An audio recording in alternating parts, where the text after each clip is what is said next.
Comme chaque année, un nouvel iPhone est prévu et cette fois-ci c'est au tour de toute la gamme des iPhone 17 et un nouveau devrait faire son apparition dans la famille des iPhones avec le 17R. Installez-vous bien confortablement, abonnez-vous à la chaîne si ce n'est pas déjà fait, likez et commentez cette vidéo parce qu'on va faire le point sur toutes les rumeurs possibles et inimaginables de l'iPhone 17R. Déjà, on aura un design ultra fin avec une épaisseur vraiment minime, entre 5,5 mm et 6 mm d'épaisseur grand maximum, ce qui ferait l'iPhone le plus fin jamais commercialisé par Apple. Au niveau des matériaux du cadre, du coup, on serait sur du titane qui serait encore plus solide que de l'aluminium qui viendrait renforcer tout ça et vraiment donnerait un aspect de solidité à cet iPhone qui permettrait que peut-être si on l'oublie dans la poche arrière de son jean, quand on s'assoit, l'iPhone ne se plie pas, puisque c'est un problème assez courant qui a été connu avec un certain iPhone. Dis-moi dans les commentaires si tu te souviens de ce problème. En ce qui concerne toujours le design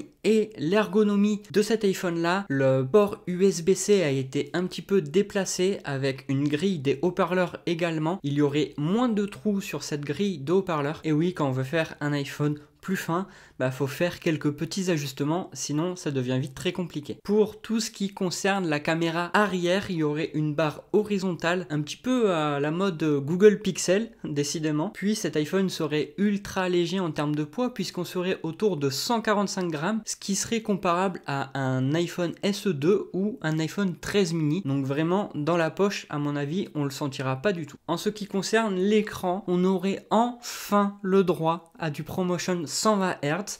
Décidément, Apple, il serait temps de s'y mettre un petit peu parce que là, niveau retard, ça commence à faire. Par contre, toujours pas d'écran adaptatif. ProMotion 120 Hz, 1 Hz, ça veut dire que potentiellement, il serait constamment à 120 Hz. Pas terrible. Donc j'espère qu'ils vont faire quand même un écran adaptatif. Au minimum 60 à 120, je sais pas, on verra bien. En ce qui concerne la taille de l'écran, on serait sur du 6,6 pouces à peu près. Donc ce qui serait vraiment en fait un entre-deux entre les modèles de base et les modèles Pro Max. Pour tout ce qui va être performance, matériel interne, composants, etc. D'après Mark Rumors, je pense qu'au bout d'un moment, vous le connaissez, c'est un gros leaker qui s'est pas souvent trompé à chaque fois. On serait sur une puce A19 standard et non pro pour cet iPhone 17R. Mais il y a quand même une fuite chinoise de GSM Arena via Mesa qui indiquerait qu'on aurait un A19 Pro à l'intérieur, mais amputé d'un cœur, donc 6 cœurs au lieu de 5.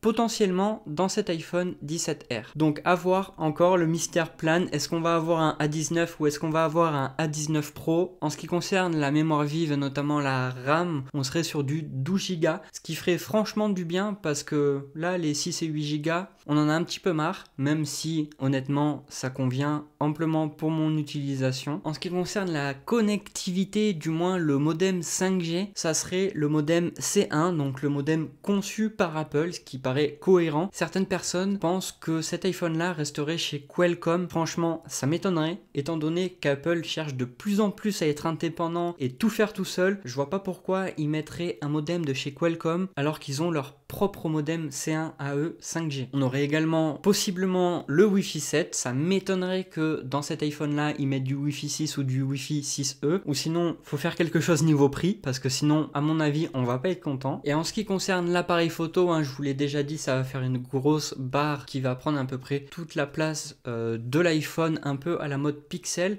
Par contre, il n'y aura qu'un seul et unique capteur photo de 48 mégapixels et potentiellement ça serait le même capteur principal que celui de l'iPhone 16, donc à vérifier. Et concernant la batterie, c'est là que ça bloque un petit peu et que moi je vais soulever une grosse inquiétude parce qu'on serait sur une autonomie de 2800 mAh et quand on voit que le S25 Edge de chez Samsung a une batterie de 3900 mAh, on a en droit de se poser quelques questions. Alors faire un iPhone, oui, le S25 Edge est aussi fin, et pourquoi ils ont réussi à avoir une batterie plus grosse, je me pose la question. Et donc dans tout ça, l'iPhone 17R viendrait remplacer et supprimer la gamme des Plus, ce qui paraît assez cohérent avec leur taille d'écran qui propose en fait vraiment un entre-deux entre les modèles classiques et les modèles pro. Après de là à supprimer, je sais pas si je suis pour. Et en termes de couleurs proposées, on aurait du noir, du blanc, de l'or et du bleu mais presque clair qui pourrait changer de couleur à la lumière. Ça ferait du bleu qui deviendrait blanc. Un peu bizarre niveau couleur, je sais pas trop à quoi m'attendre. J'aurais aimé que Apple fasse des couleurs un peu plus joyeuses. Je sais pas trop si on peut dire ça comme ça, mais là je les trouve vraiment ternes. Après, on verra bien ça à sa sortie. Concernant le prix, comme chaque sortie de téléphone chez Apple, on atteindrait la barre des 1000 €, puisque là on serait à peu près sur du 900 $ à 1100 $. Donc forcément, hein, en fonction de la capacité de stockage que vous allez choisir, vous allez soit être en dessous, soit dépasser la barre des 1000 €. J'espère vraiment qu'Apple va faire quelque chose, puisque pour les performances et tout ce qu'Apple nous propose pour cet iPhone 17R, je trouve le prix un petit peu exagéré. N'hésitez pas à me dire vous ce que vous en pensez dans les commentaires. De toute façon, on se retrouve autour du 9 septembre pour la keynote d'Apple et voir tout ce qui va être dévoilé et voir ce qu'Apple va réellement nous proposer pour cette fin d'année et pour le mois de septembre 2025. Abonnez-vous à la chaîne si ce n'est pas déjà fait, likez, commentez, partagez et puis surtout prenez soin de vous, on se retrouve pour de futures vidéos. Ciao!